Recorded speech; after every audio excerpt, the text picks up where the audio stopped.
kalau Lebaran itu kalau nggak mudik ada yang kurang. Pelayan, Bu. Silaturahmi Iya. zaman now tidak harus berjabat tangan, Betul. tidak harus bertemu Secara langsung. physically gitu ya.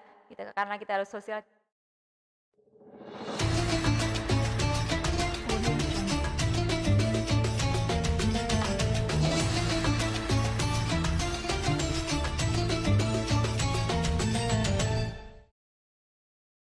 Bismillahirrahmanirrahim. Assalamualaikum warahmatullahi wabarakatuh. Teman-teman podcast Fakultas Syariah. Ramadan kali ini kita akan punya konsep acara baru yaitu Tausiah Tanya Ustadz Fakultas Syariah. Hari ini hari Rabu tanggal 14 April 2021 kita kedatangan Dr. Hajah Hafidah SAG MAG selaku Wakil Dekan 2 Fakultas Syariah. Jadi teman-teman podcast, suasana Ramadan tetap kita jalankan di kondisi pandemik ini. Gitu. Ini merupakan Ramadan kita yang kedua. Oke, sudah hadir bersama kita semua adalah Ibu Dr. Hajah Hafidah SAG MAG. Assalamualaikum Ibu. Waalaikumsalam warahmatullahi wabarakatuh. Semoga sehat selalu Ibu. Amin, amin. Semoga demikian juga Bu Widi dan teman-teman. Amin, amin. Ya, tetap produktif ya Bu ya, tetap semangat walaupun kita masih berada dalam kondisi pandemi saat ini. Harus. Gitu Bu. Jadi sekarang ternyata kita harus menerima bahwa ternyata kita mengalami lagi Ramadan, menemui lagi Ramadan, bulan yang penuh berkah ini, tapi masih dalam kondisi pandemi. Jadi gini Bu, sebenarnya ada beberapa mungkin saya bisa mewakili pertanyaan atau keluhan teman-teman, keluhan Sivitas Akademika yang sekarang menghadapi Ramadan di kondisi pandemik jilid 2 ini ya Bu ya. Sebenarnya posisi kita sebagai umat gitu kan, juga yang sekaligus juga sebagai warga negara gitu kan, kita harus tetap husnuzon terhadap segala kebijakan yang ditetapkan oleh pemerintah. Kita juga harus tetap menerima apa yang menjadi peraturan sekarang gitu kan, tetap menjaga protokol kesehatan, tetap social distancing dan segala macam gitu kan. Perkuliahan juga masih dilakukan dari rumah gitu kan. Nah, kira-kira bagaimana tanggapan Bu Hafidah melihat fenomena yang ternyata masih terulang lagi di Ramadan kali ini? Silakan Ibu. Baik, Bu Widi dan teman-teman penggemar podcast Fakultas Syariah yang saya hormati, rahimakumullah. Bismillahirrahmanirrahim. Ini puji syukur pada Allah Yang Maha Kuasa, tentu sampai hari ini kita masih diberi kesehatan, kekuatan, sehingga bisa mengikuti, bisa menjalankan ibadah Ramadan ya dengan segala rangkaiannya, mulai dari puasa dan tadarus dan qiyamul dan lain sebagainya, meski dalam kondisi pandemi ya. Tadi Bu dibilang jilid 2 ya. Maksudnya mungkin karena kita bulan Ramadan kedua kalinya ini dalam masa pandemi. Kalau tahun lalu kita agak shock ya karena begitu pandemi lalu Ramadan gitu ya. Lalu kita harus segera menyesuaikan diri. Adaptasinya harus diakselerasi gitu ya. Terutama menghadapi pengaruh kesehatannya, pengaruh ekonominya, termasuk pengaruh sosial ya, keagamaan kita pasti gitu. Dan hari ini di bulan Ramadan tahun 2021 ini kita masih mengalami kembali masa pandemi. Namun tentu sudah lebih baik ya daripada bulan Ramadan tahun yang lalu. Untuk beberapa hal sudah mulai longgar ya Bu ya. Beberapa hal sudah membaik tentu, mulai dari kehidupan sosial kita maupun juga kesehatan kita. Memang kasus positif COVID-19 masih terus terjadi dan beberapa juga meninggal. Kita sudah tahu infonya itu. Namun kemudian penanganannya sudah lebih baik tentu kan. Sekarang sudah mulai vaksinasi. Walaupun vaksinasi ini salah satu ikhtiar saja ya, salah satu ikhtiar kita untuk menangkal virus corona itu. Namun jangan lupa ya, kita masih tetap harus menjaga protokol kesehatan. Kita jangan abai ya, jangan abai dengan virus ini, jangan abai dengan lingkungan kita. Jadi protokol kesehatan tetap kita laksanakan dan ini sebagai upaya kita ya, untuk menjaga diri maupun orang lain gitu. Kalau dalam bahasa syariah kan maksud ada namanya hifdzun nafas gitu ya. Jadi menjaga jiwa. Jadi kita ini harus punya pikiran bahwa dalam kondisi pandemi ini bagaimana kita tidak menularkan pada orang lain. Jadi dan di juga saat yang tidak sama tertular oleh orang dari orang lain. lain. Makanya kemudian kita harus menjaga prokes itu sebagai salah satu ikhtiarnya tadi untuk hifdzun nafas gitu. Berarti di saat yang sama kita menjaga diri kita, tapi kita juga menjaga diri kita untuk orang lain gitu kan ya. Berarti kita sama-sama. Terus ini nih bukan akhir-akhir ini kan ada, saya nggak tahu apakah ini sudah ditetapkan oleh pemerintah menjadi sebuah kebijakan atau belum, tapi terkait fenomena mudik. Jadi kan mudik itu udah khususnya di Indonesia ya, mudik ini udah hal yang sangat bukan lagi bicara soal personal. Iya, tapi ada hal yang lebih suasananya lebih apa ya namanya, ini bukan sekedar mudik lalu pulang gitu kan, tapi sebenarnya ada hal-hal lain yang lebih filosofis gitu. Kira-kira menurut Ibu gimana terkait dengan kondisi yang masih berada dalam kondisi pandemi ini? Betul Bu Widi. Memang kalau kita memasuki masa lebaran Ramadan kemudian lebaran itu muncullah itu si mudik itu ya. Muncullah si mudik. Apa namanya budaya budaya mudik itu sudah menjadi menguat dalam masyarakat kita ya. Jadi kalau lebaran itu kalau nggak mudik ada yang kurang. Iya benar. Kalau nggak ngumpul, kalau nggak pulang tuh kayaknya ada yang kurang. Dan baik masyarakat kita yang di perantauan jarak dekat maupun yang jarak jauh maupun bahkan sampai luar negeri gitu kan. Nah itu kesempatan lebaran momen ini harus diambil nih untuk berkumpul. Untuk mudik bahasanya begitu. Dan tahun lalu itu memang pemerintah mengeluarkan kebijakan ya untuk tidak boleh mudik gitu kan. Terutama khususnya di ibu kota. Iya betul. Atau dari kota-kota besar gitu kan, karena memang di Indonesia ini kan ibu kota dan beberapa kota besar itu masih menjadi sentar ya, sentar persebaran penduduk gitu ya, untuk pusat segala aspek kehidupan lah, baik sosial maupun politik maupun ekonomi terutama kan gitu. Sehingga ketika ada momen lebaran ini dimanfaatkan oleh mereka yang berada di yang beraktivitas di kota-kota besar itu untuk kembali lagi ke apa namanya kampung halamannya, ketemu sanak saudara, ketemu orang tua, ketemu teman-teman lama, teman-teman kecilnya gitu. Momen silaturahmi barangkali digunakan seperti itu ya. Dan tahun lalu kita sudah mengikuti dengan patuh ya untuk tidak apa yang menjadi kebijakan pemerintah. Kenapa?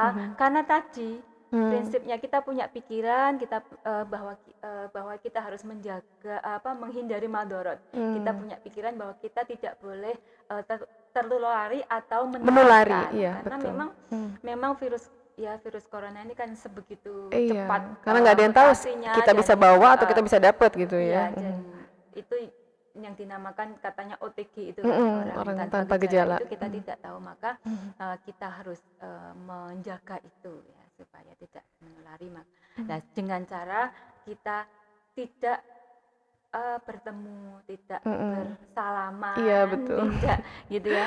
Walaupun itu jauh sekali dari kebiasaan mudik ya. Walaupun orang memahami mudik itu dari memaknai atau memahami mudik itu sebagai momen silaturahmi. Dan betul silaturahmi itu ya dianjurkan ya, sangat dianjurkan oleh ajaran agama kita, agama Islam gitu. Barang siapa orang yang beriman pada hari akhir maka silaturahimlah gitu kan. Ini salah satu riwayat hadis mengatakan begitu. Yang masyhur juga bahwa ketika kita ingin dilonggarkan rezekinya, diluaskan rezekinya, bersilaturahmilah, dipanjangkan usianya, bersilaturahimlah gitu. Ini kan juga salah satu hadis yang masyhur gitu. Maka silaturahmi menjadi penting dan biasanya masyarakat kita menggunakan momennya pada saat lebaran. Betul. Nah, tapi bagaimana dengan kondisi seperti sekarang ini yang harus kita sikapi dengan bijak. Harus kita sikapi dengan bijak melalui tadi patuh pada kebijakan pemerintah untuk menjaga protokol kesehatan, untuk mengurangi berkerumun, Iya, betul. mengurangi Berinteraksi. berinteraksi sosial begitu, dalam rangka mengurangi penyebaran virus corona. Yang lebih dari itu, jadi kita untuk menjaga syariatnya adalah hifdzun nafas tadi, dan itu saya kira dalam ajaran Islam sangat ditekankan juga gitu.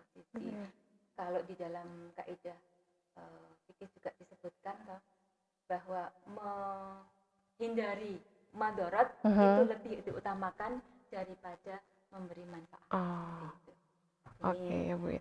Jadi kita berdiri sebagai umat, tapi juga sebagai warga negara gitu. Akhirnya kembali lagi apa yang menjadi kebijakan pemerintah kita ikuti, kita tetap husnuzon terhadap segala yang menjadi kebijakan pemerintah. Betul Mbak, karena saya kira kebijakan pemerintah juga sudah dipikirkan, alasannya gitu kan, sudah dipertimbangkan berbagai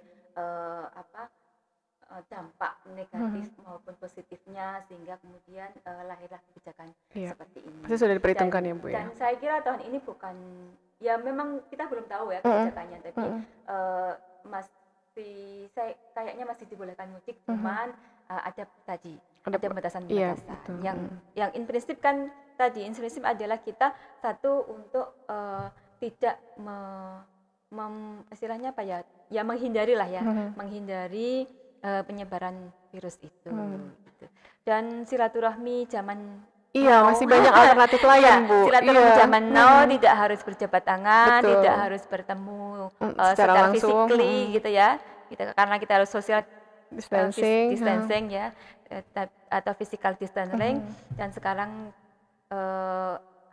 ada media silaturahmi itu pemanfaatan teknologi sangat banyak dengan memanfaatkan teknologi. Iya, betul. Gitu.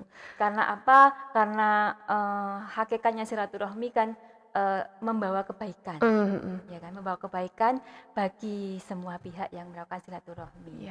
Tapi kalau silaturahmi bertemu bertatap muka, berinteraksi, niatnya silaturahmi tapi justru membawa keburukan, membawa kemafsadatan, ya, membawa kemudaratan, itu kan malah jadi mendistorsi makna silaturahmi atau hakikat silaturahmi. Iya, betul. Gitu. Tapi kalau lebih dalam lagi melihat mudik gitu, bukan sekedar fisiknya yang pulang gitu kan, tapi sebenarnya kalau melihat lebih dalam lagi, kalau ya Bu Hafidah melihatnya, memberikan pandangan kepada kami gitu, bahwa apa sih sebenarnya makna yang lebih dalam lagi gitu, selain hanya kita pulang lalu kumpul secara fisik gitu, mudik gitu, pulang ya Bu ya artinya. Kalau Bu Widi, kalau mudik apa maknanya? Kalau menurut saya pulang dalam artian bukan hanya fisik aja yang pulang gitu, tapi memang hakikat yang lebih dalam sebenarnya adalah ya kita kembali ke asal. Iya, betul gitu.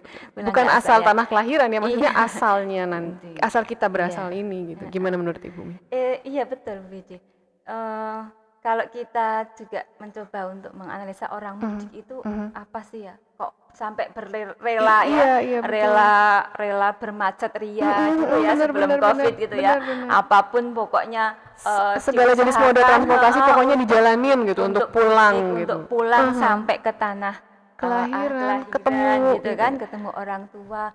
Jadi di tanah kelahiran itu kan ya memang semua orang pasti akan ingin kembali ke tanah kelahiran. Nah, kalau kita melihat lebih dalam lagi gitu mengenai tadi pernyataan yang barusan Ibu sebutkan nih, pulang ke tanah kelahiran gitu ya. Bahkan sampai ada kan orang di rantau nanti kalau meninggal dimakamkan di tanah kelahiran gitu ya. Pesannya gitu. Pesannya seperti itu. Jadi karena memang kita berasal dari sana, kita akan pulang ke sana. Jadi ini kan sama dengan bahwa kita ini berasal dari mana. Nah, ini nih benar-benar. Jadi kalau mudik kita pulang ke kampung halaman saat ini, ke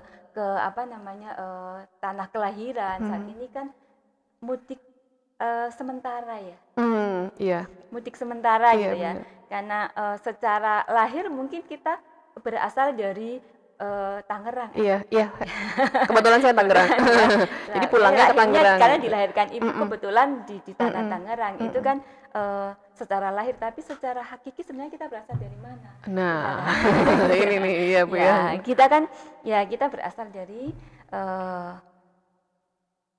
dari Allah.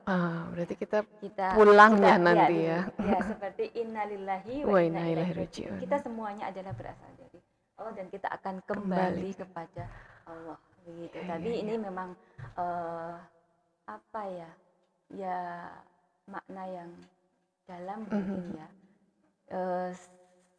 Saya sendiri belum bisa sepenuhnya memahami itu gitu ya, kalau tidak melalui perantara tadi. Jadi kalau tidak memahami musik secara sementara tadi, mungkin juga akan sulit ya memahami makna bahwa kita ini nanti akan pulang ke haribaan Tuhan, ke haribaan Tuhan, karena kita memang berasal dari sana. Nah, begini Bu Widi, kalau kita mudik sementara saja, kita mempersiapkan udah heboh gitu ya, kita mempersiapkan segala sesuatu. Bahkan 1 tahun sebelum Ramadan itu sudah dipersiapkan untuk nanti mudik nanti gitu kan. Ya. Bahkan nanti dalam perjalanannya juga kan kita rela bermacet kita capek gitu. Gimana dengan mudik yang mudik yang hakiki tadi? Yang hakiki ya. Ya tentu kita merujuk pada ajaran-ajaran agama Islam yang sudah banyak memberikan tuntunan kepada kita bagaimana kita membekali diri ya, mempersiapkan diri untuk untuk sowan, kalau bahasa Jawa ya, untuk sowan, untuk kembali menghadap Tuhan. Secara prinsip ya sebenarnya hanya berbuat baik saja, gitu ya. Hanya berbuat baik, karena kalau ini yang sebatas ya, sependek pemahaman saya, itu sangat terbatas pemahaman saya, sangat pendek sekali pemahaman saya gitu dari ajaran agama Islam. Jadi spiritnya adalah atau spirit yang diajarkan Islam adalah bagaimana kita berbuat baik, iman, amal, soleh. Beberapa ayat yang saya baca ya tadi sebatas ya, sebatas yang pemahaman saya, pembacaan saya itu memang di dalam Al-Quran kan hanya disebutkan secara umum ya, iman dan amal saleh, gitu kan. Lah kemudian penjabaran dari iman dan amal saleh kemudian kita mendapatkan dari berbagai referensi baik hadis maupun tafsir kan begitu pasti. Ada beberapa hadis yang tadi juga sudah saya sebutkan, kalau dalam beberapa hadis itu Nabi menyebutkan barang siapa yang beriman kepada Allah dan hari akhir gitu kan, maka sambunglah silaturahmi. Barang siapa yang beriman kepada Allah dan hari akhir, maka berbaiklah kepada saudara. Ya, barang siapa yang beriman kepada Allah dan hari akhir, berbuat baiklah kepada tetangga. Itu beberapa penjelasan tadi amal soleh itu berbuat baik. Memang sangat umum ya. Tapi saya kira bisalah kita menjalankan itu, Iya. Berbuat baik itu artinya tidak menyakiti, tidak menzalimi, baik lisan kita maupun apalagi fisik tangan kita kan seperti itu. Berarti itu kita melihat Ibu. Iman dan amal saleh. Nanti di situ akan dibarengi dengan syariah fikih, syariah ibadahnya. Turunannya ya berarti ya. Ya ibadahnya. Maka kalau ajaran Islam yang komplit itu kan akidah, syariah dalam arti ibadah, kemudian akhlak. Gitu. Ya, kalau ini diibaratkan kalau di dalam surat Ibrahim ayat 23 24 itu kan di sana kalimah thayyibah. Ya, kalimah thayyibah. Kalimah thayyibah itu adalah yang memiliki akar yang kuat. Ya. Ini kalau beberapa referensi yang saya baca, akar yang kuat itu adalah akidahnya, iman yang kuat, yang menghujam ke tanah begitu. Kemudian memiliki batang yang kokoh berdiri. Batang kokoh itu adalah syariahnya, ibadahnya. Bagaimana kita mengikuti tuntunan ibadah mahdoh maupun ghairu mahdoh. Dan kemudian daun buah itu adalah akhlak. Ya, itu rimbun ya kan, buahnya lebat itu kan banyak, itu adalah akhlaknya. Yep. Amal salehnya akan tampak itu. Iya, berarti sebenarnya kita ya termasuk saya gitu yang bereaksi terhadap kebijakan pemerintah terkait mudik ini gitu. Tapi kalau sebenarnya kita mau melihat lebih dalam lagi, sebenarnya bisa lebih husnuzon gitu, bisa lebih sabar, bisa lebih ternyata ada makna yang jauh lebih dalam gitu daripada sekedar mudik ke rumah. Iya, daripada sekedar mensikapi kebijakan pemerintah terkait mudik ini. Ya Ibu, terus ini ada jadi Tausiah Tanya Ustadz Ustazah Fakultas Syariah ini kita membuka kesempatan Oh iya. untuk Sivitas Akademika untuk menanyakan pertanyaan terkait topik kita hari ini. Jadi ini ada dari dari Instagram dari @faiz.ahmad. Apabila pemerintah melarang untuk mudik, bagaimana hukumnya atau bukan bagaimana hukumnya ya? Mungkin kalau saya boleh tambahkan bagaimana kita sebagai mensikapinya gitu. Kalau memang ternyata nanti final di akhir nanti memang ternyata ada kebijakan ini dan kita harus patuh gitu. Bagaimana menurut Ibu? Silahkan Ibu. Ya seperti yang disampaikan di awal tadi kan, ketika kita menerima kebijakan-kebijakan pemerintah, kita harus pahami bahwa itu adalah untuk kemaslahatan warga, untuk bangsa, kebaikan, gitu ya, benar, masyarakat, untuk gitu ukuran yang kan. lebih luas ya, Iya, bukan hanya sekedar bukan kita hanya dan untuk keluarga saya, kita untuk gitu. kita, kan, Betul. gitu. Maka saku ya tadi sikap Ustaz memang harus kita pahami. Yang kedua, kita bisa melihat apa alasannya, kenapa pemerintah menentukan regulasi itu ya tidak boleh mudik. Saya kira pasti ada penjelasannya gitu ya. Ya, kalau yang kemarin kan, yang tahun lalu kan kebijakan itu adalah untuk memutus rantai persebaran virus. Betul. Karena saat itu memang masih masif gitu kan, dan yang terkonfirmasi terpapar pun masih jumlahnya sangat besar. Gitu kan. Itu sehingga pemerintah mengeluarkan kebijakan itu. Lah, hari ini saya kira penanganannya juga sudah lebih baik, sudah ada vaksinasi. Kalaupun nanti ada kebijakan tadi kan hanya di beberapa di beberapa titik atau lokasi biasanya, dan atau juga, dibatasi di beberapa hari saja. Artinya ya kita bukan mengakali sih ya, tetapi kita masih lebih bisa situasi dan kondisi, bisa lebih fleksibel ya. Tidak hari itu kita mudik, tapi mungkin kita di hari yang lain dengan melihat perkembangan kondisi. Ya, secara umum kondisi yang lingkungan kita berada dan kondisi di kampung yang lamanya akan kita tuju, betul. Gitu kan. Kalau di sana kondisinya sudah lebih baik, mungkin istilahnya zona hijau barangkali gitu kan. Bukan zona zona hijau, kita sudah menjaga kesehatan sekian waktu begitu kan.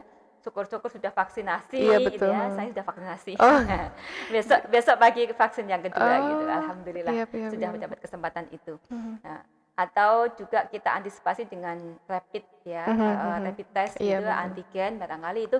Jadi ada ikhtiar dulu untuk menjaga dan untuk meminimalkan resiko ya. Untuk mengurangi darurat tadi, menghindari darurat tadi kan, itu kan diutamakan gitu.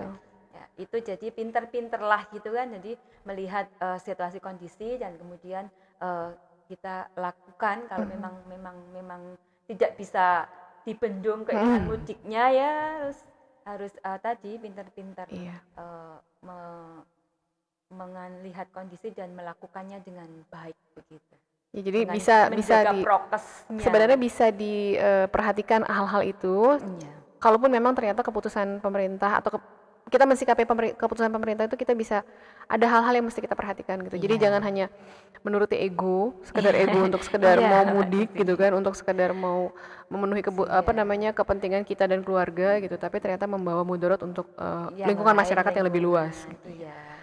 Iya gitu. Terima kasih nih Bu Hafidah. Untuk yang terakhir, kira-kira apa pesan Ramadan dari Bu Hafidah untuk kita semua? Pesan Ramadan tahun ini? Iya, mungkin umum ya, sama dengan yang lain, kita jaga iman, syukur bisa tingkatkan iman. Amin ya. Tingkatkan karena ini momen-momen ini ya, untuk momen yang baik tingkatkan iman dan tingkatkan imun. Betul ya. Sehingga kita akan aman. Iman, imun, sehingga kita bisa aman. Oke, terima kasih Bu Hafidah, Bu Dr. Hajah Hafidah SAG MAG sudah berbagi, sudah memberikan banyak insight terkait bagaimana kita mensikapi Ramadan yang di pandemi jilid 2 ini gitu kan, supaya kita bisa lebih husnuzon. Terima kasih juga teman-teman. Kita ketemu lagi di episode selanjutnya. Tausiah Tanya Ustadz Ustazah Fakultas Syariah. Wassalamualaikum warahmatullahi wabarakatuh.